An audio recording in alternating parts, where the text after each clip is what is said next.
Just past 11, it's 11 o'clock as a matter of fact here on the East Coast. We're live with the new developments on the big stories tonight. Was mass shooter Stephen Paddock casing other possible targets? We're learning tonight he booked a room overlooking another Vegas music festival 2 weeks ago.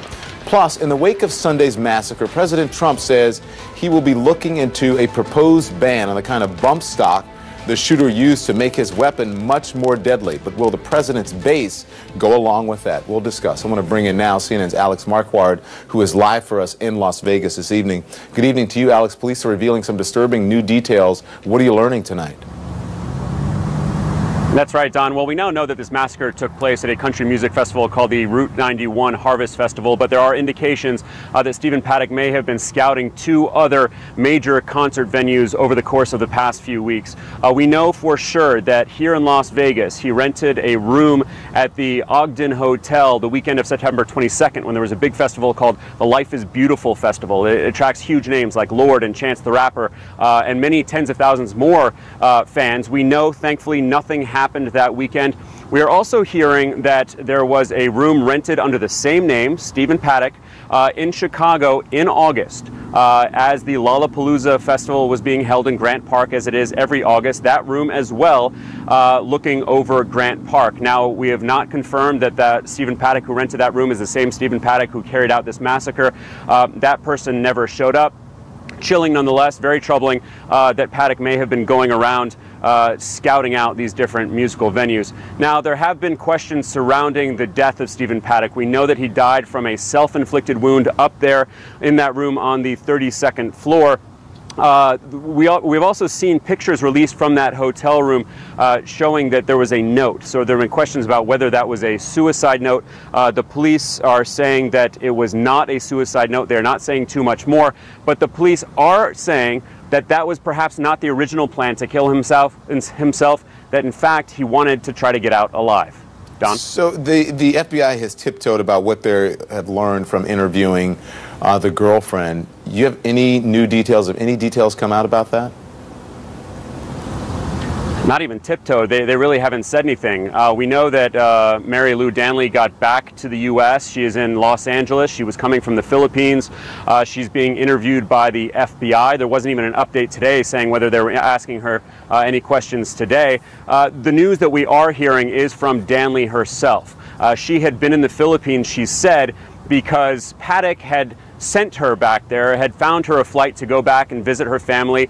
She said that he sent her money and told her to buy a house for her and her family, and she was afraid that that meant that he was breaking up with her. But she also said that there was zero indication in any of his behavior that he would have gone out and carried out this type of crime, this horrific massacre. Don? Alex Marquardt, thank you very much for your reporting this evening. Thousands of people were caught in the middle of the chaos in that Las Vegas massacre. Even those with no physical scars face almost unimaginable emotional trauma from scenes like this.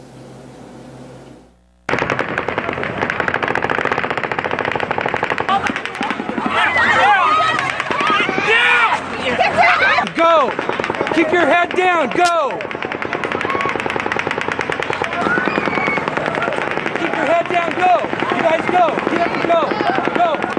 Go! Run that way! Go! Go! Straight down!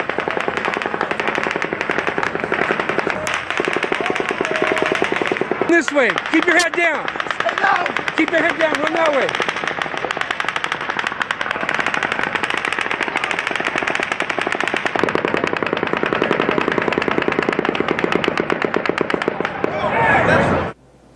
Unbelievable. It was relentless. Patrick Scott is a licensed psychotherapist and clinical director of HeadsUp Guidance and Wellness Centers of Nevada, and he joins me now. Listen, it's traumatic, doctor, to watch it, and you can't imagine being there, the emotional trauma likely to follow for these survivors of this mass shooting. Talk to us about the phases of trauma and some of the difficulties people should expect here. Yeah. And that was disturbing. I mean, it's hard for me to listen to. And all day this week, every day, we've been talking with survivors and friends and family members of people who went through it. And whether you were there or whether you know someone that was there or sadly lost someone, there are predictable stages that people go through. And they are, from Elizabeth Kubler-Ross, the 5 stages of, oddly enough, death and dying. The first one is shock and numb, and you're numb. You don't know how to feel. After the acute stress is over, you have no idea what's going on. You may not have any emotion at all. Second one then is denial, which is, did that really happen? Or people I've been working with this week wake up and they forget for a moment that this happened, and then they hear the news or they are reminded that that actually did happen. The third stage is actually a collection of feelings. It's labeled in her model as anger, but it also can show up as fear, terror, sadness, guilt, hurt, and any sort of negative emotions that can be kind of paralyzing.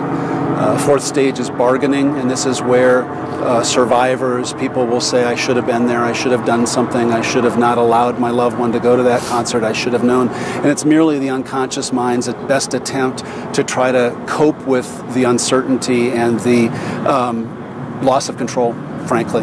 And then finally, over time, all of us here in this community and everyone that's been touched by this and any other trauma will get to acceptance. But it takes time, and it is not something that is that we take lightly. And I'm very pleased to see how our community is coming together and helping everyone here cope with what's happened. And the timetable is different for every single person. Some people go through it quicker than others. Dr. Scott, you say that there's different protocol for each specific group who experience this. Law enforcement, medics, survivors, first responders, correct? Right.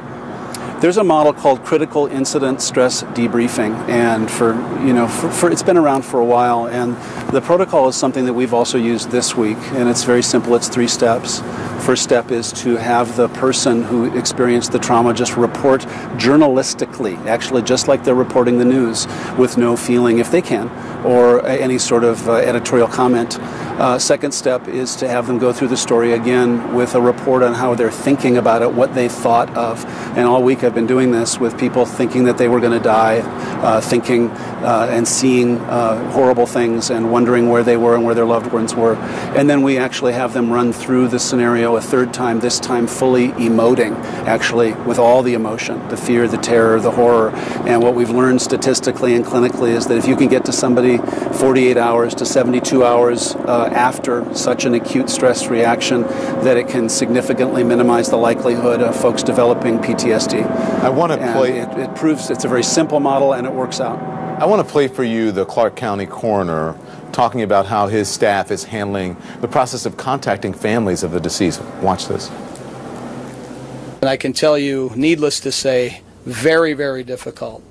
Our staff notifies probably 10 to 15 people, maybe 20 people on a daily basis that they've lost a loved one. But that's a lot different when somebody's doing that once or twice a shift versus 4 or 5 times an hour. So it's mentally exhausting. It's very stressful. And I can tell you we're committed to get bereavement services and mental health services for our staff. Listen, they are professionals. They have trained for this as part of their job. But if you listen to the coroner, they obviously have been traumatized by this as well. Absolutely. We're human. We care. And to do that job takes a very special kind of a person. To work as a first responder takes a very special personality. And we're still human. We still have feelings. We still get scared, and we still suffer the same things that everybody else suffers. And so to get help is actually a core competency of the job, to be willing to debrief, to talk, to get the help that's available. Patrick Scott, thank you, sir. I appreciate it. Pleasure. Members of the